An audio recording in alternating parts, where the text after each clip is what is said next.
Hello and welcome to another session of Streaming School. It's great to have you back with us again, and it's really, really nice more than anything to invite my wonderful colleagues Nisha and Sam. Good morning to you both. Good morning, guys. Good morning, Leon. Good morning, Nisha. Okay? Yeah, good, thanks. How are you? Yeah, very good, thank you. Nisha's fresh from having a mini break where we couldn't actually go anywhere. So, yeah. Do you feel... In my house. Yeah, in your house. It's it's upstairs or downstairs. Where should I put the chaise lounge? It's not really a set of goals at the moment. How are you, Sam, buddy? What amazing exercise and exploits have you managed so far today? Very good. Well, rewinding back to PE yesterday, we tried the handstand. Put a t-shirt on whilst doing a handstand. So I tried that challenge and I completed it. But I would warn everyone at home, if you do try it, try and have a mat or at least a black cushion underneath you, because I fell over a few times. Good fun. Magic, buddy. Right, the floor is yours. Please let us know when and if you want us to change anything in and around. Yeah, brilliant. Okay, well, good morning, guys, and welcome back to another math lesson. So today we're going to look through different polygons, 3D polygons, and we're going to look at volume in particular within those 3D shapes. But to start off with recapping, so Nisha, if you can share my screen for me, please. Alright, cool. And on my screen, you should be able to see the recap of Monday's session, where we started off with the introduction to polygons, and then we looked at 2D shapes, then we looked at angles within the interior and exterior of polygons, as well as moving on to GCSE past questions on angles. And we're going to just pick up with 3 questions that we didn't manage to get through, and I wanted to complete them today. So I know it says volume at the top, but actually it's still looking at interior and exterior angles. So if I can share with you my screen. Here we've got a question that says on the left-hand side, the sum of angles in a quadrilateral is 360 degrees. For example, in a rectangle, 4 times 90 degrees is 360.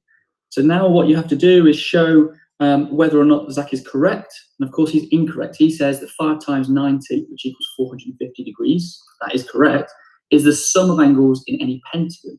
Now, we know that a pentagon is 5-sided. And we know that when working out the total sum of angles within any polygon, you do the formula n minus 2 times 180.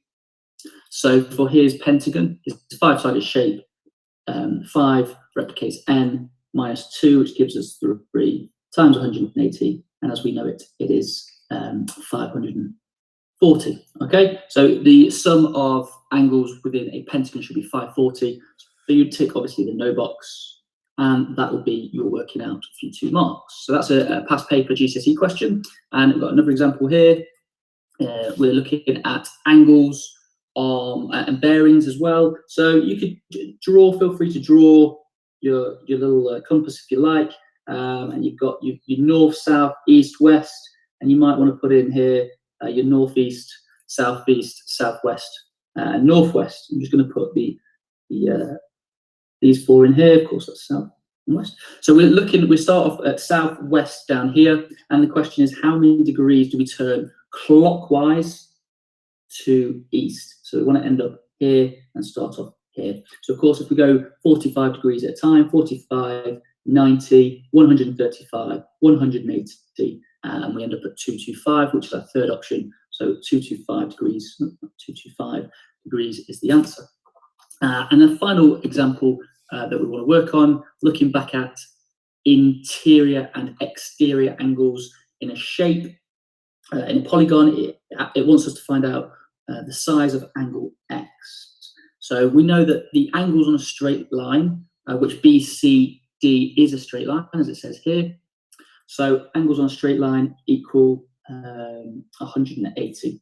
So x equals, if we go 180, equals x, and then minus angle, if you say angle C, B to C here, BCA.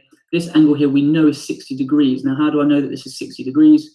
Because triangle ABC is equilateral. All 3 angles in an equilateral triangle is 60 degrees. Okay, so there's the first angle, angle BCA, and then angle ECD we know is 180 minus 28, which gives us 152. and then of course divide that by 2 to give us 76. So we've got 152, which makes up angle ECD and EDC, because we know they're the same, because the lines here tell us that those angles here are the same. So we've got now 60 minus 76, 180 equals x minus 60 minus 76. So that equals 136. 180 minus 136 gives us 44. So therefore we know that x equals 44. Okay, so there's just a few examples that we didn't manage to get through on Monday. So I hope that clears up interior and exterior angles and moves nicely onto today's lesson, which is based on volume. And we're looking at prisms, cylinders, cones, pyramids, spheres, and possibly some hemisphere and tetrahedron if we get time, okay? But we're going to start off by quickly recapping our 3D shapes and perhaps some properties, excuse me, of those 3D shapes. So if we start off by looking obviously at the sphere, there's no edges, there's no vertices, of course it's just one big face, if you will. A cylinder would have 3 faces, obviously one at each end, and then the face itself with 2 edges. A cone would have 2 faces. Cube, which has obviously 6 faces, 8 vertices, and remember your vertices are the corners and the edges are the points in which the faces meet. So that is one part that tricks people up. Edges, people think it's the corners, of course it's not. Edges is where the faces meet. The vertices are the corners on the 3D shapes. So where are we? Cube, 12 edges, 8 vertices and 6 faces. Cuboid would have 6 faces, 8 vertices and 12 edges. Hexagonal prism, of course, it's 6 faces on top with 1 on either side, so that'd be 8 faces with a hexagonal prism. And then you've got your square-based pyramids with 5 faces. And a tetrahedron, or a triangular-based pyramid, better known as a tetrahedron. So recognise that name. I've seen that question a lot of times come up in the GCSE, and they say, describe a tetrahedron. Well, we know a tetrahedron has 4 faces, 4 vertices, and 6 edges. And finally, a triangular prism, where we've got 5 faces, 6 vertices, and 9 edges. Okay, so they're your 3D polygons that we're going to be working with, and predominantly you'll be working with these in your GCSE exams, foundation paper and higher paper. Higher paper might also include something such as a frustum, which is 2/3 of a cone, if you like, and there's 1 or 2 others that we need to concentrate on higher paper, which we'll get to at a later date. But to start off with, we're going to look at prisms. So you've got 2 examples here. Hopefully you can recognise the 2 prisms. This one's called a trapezium prism. I'll word out in a minute. Or a trapezoid-based prism, and you've got a triangular-based prism here as well. Okay, so we're going to look at, first of all, the trapezium. Now, of course, if we can remember back to our polygons and our area stuff, then we need to remember how to work out a trapezium, which is base or top add bottom, divided by 2 times the height. Okay, so that would be the trapezium. That would be the first trick. So we'll go 4 plus 8 equals 12, divided by 2, which gives us 6. And of course, we've multiplied that by 7. That gives us 42. So therefore, I've worked out the area of the trapezium. And now to find out the volume of the prism, all you're going to do is multiply the length. Okay, so that's by 10. So of course, the answer to the first question would be 420. 42 times 10 to give us a nice easy 420. So working out the prisms, remember, find the area of one shape first and then multiply by the length. Now, question 2 is slightly different. It wants us to work out what x is. So this would be for a slightly higher grade and possibly high marks as well. So a couple of ways you can do it. We're going to work in inverse operations, if you will. So we know that the volume of the shape is 190 centimeters cubed. So therefore that means that x times 4 divided by 2 and then times 9 would give us the volume. Okay, so that's the formula, remember. So same as what we did up here. We did the area of the trapezium and then multiplied it by the length. Same here, we're going to do the area of the triangle, which is base times height divided by 2, and then multiply it by the length again. So if we've got the answer already 198, let's just substitute things out. So inverse operations, instead of dividing by 2, I'm going to multiply this by 2, give me 396. And I'm going to divide it by 4. Use my trusty calculator here.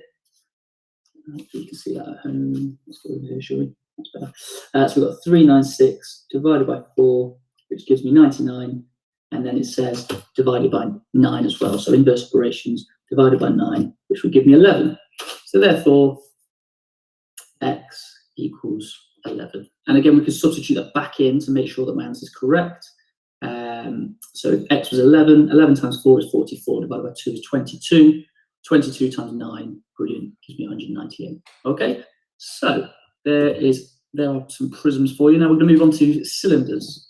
And if you can see here, you've got a couple of cylinders on your left-hand side. And they mostly talk about rounding to significant figures.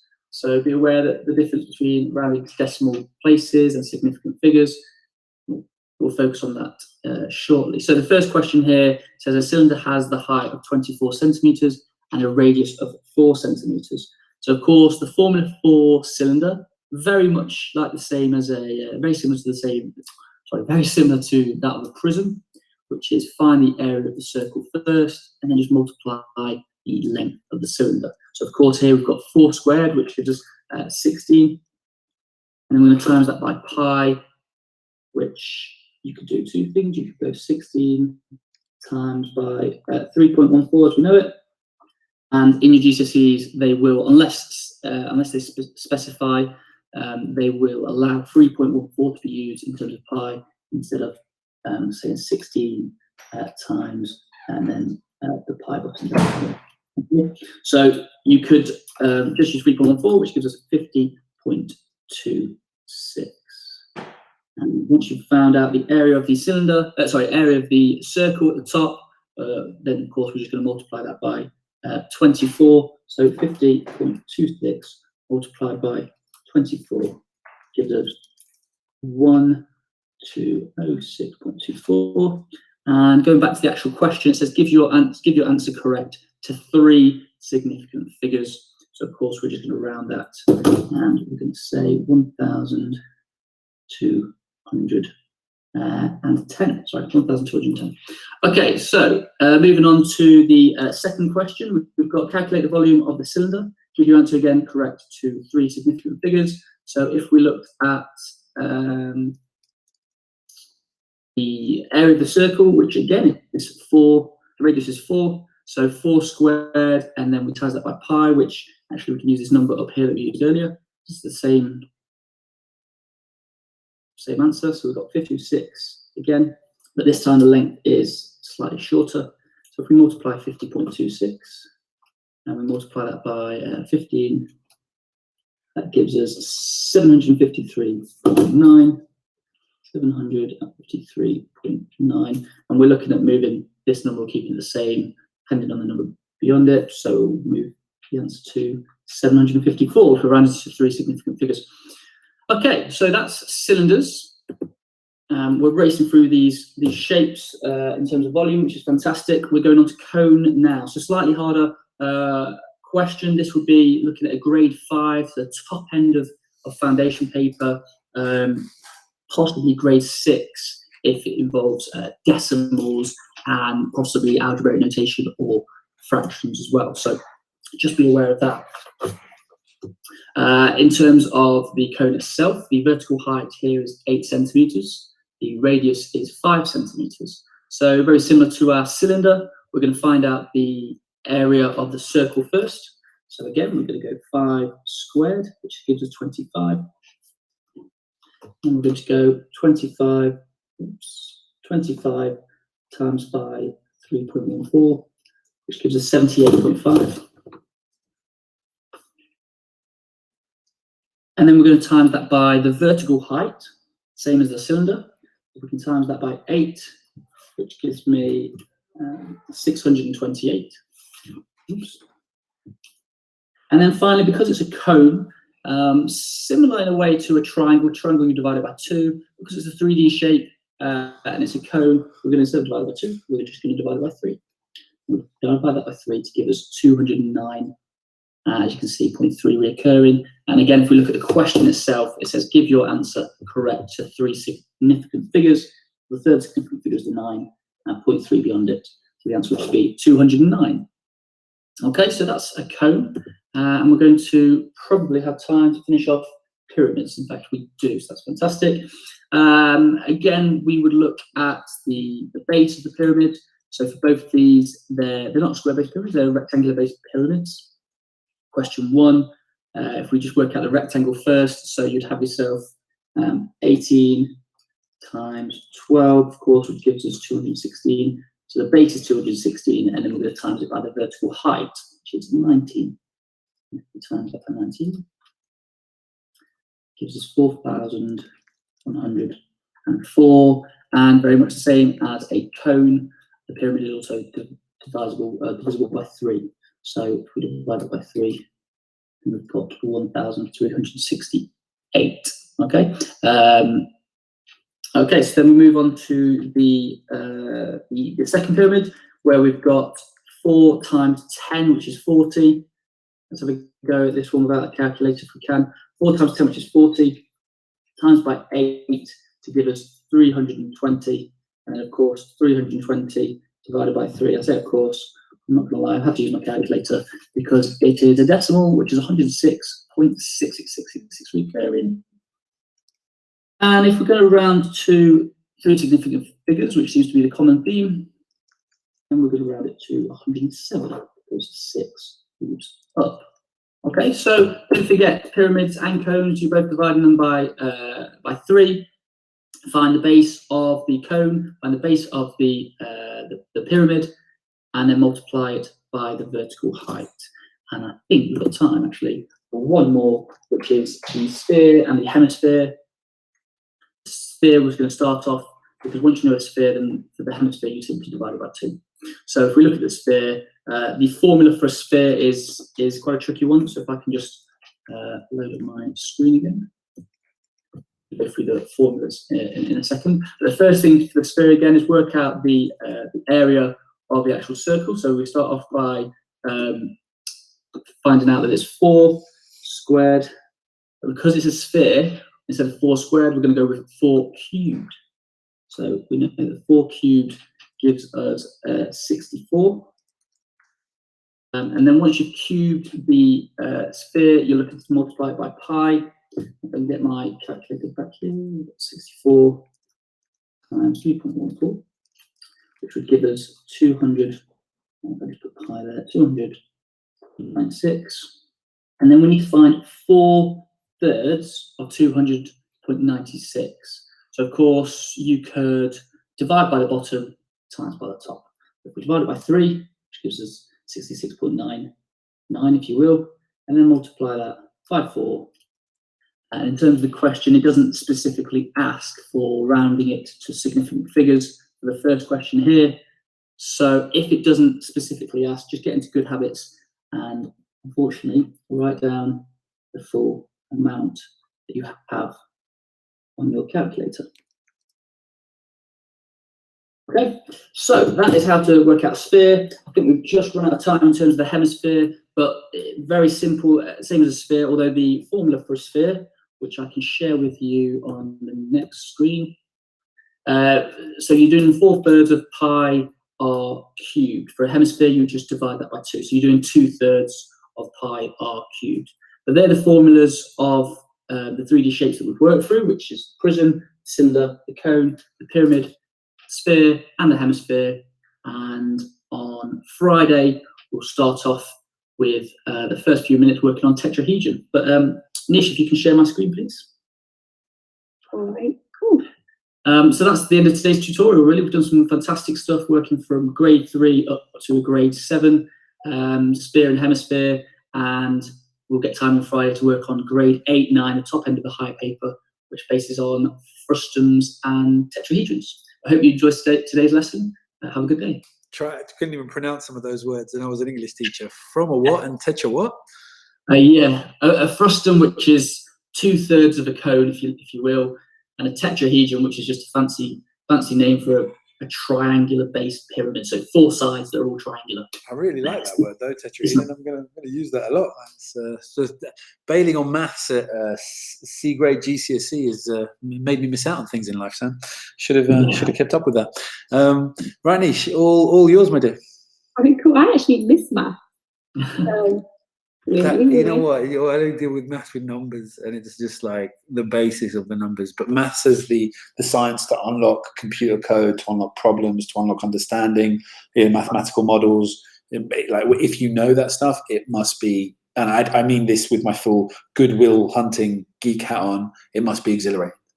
I think also if you've got handwriting like mine, maths is great because it's just numbers and word letter. So yeah, I love maths for that reason. Really. Anyways, have a good day, guys. You too. Thanks, buddy. Take care.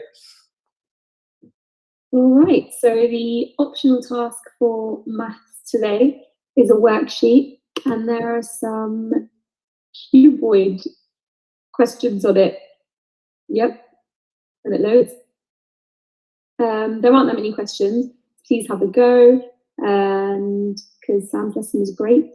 And if you've missed out on anything, you can catch up on Facebook and on YouTube, and the link to this task and to any previous tasks are on there as well.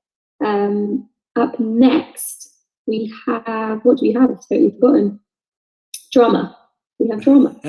I'll tell Gary you said that as soon as the lesson starts. I'll be like, you never guess what Nish said at the end of the last lesson.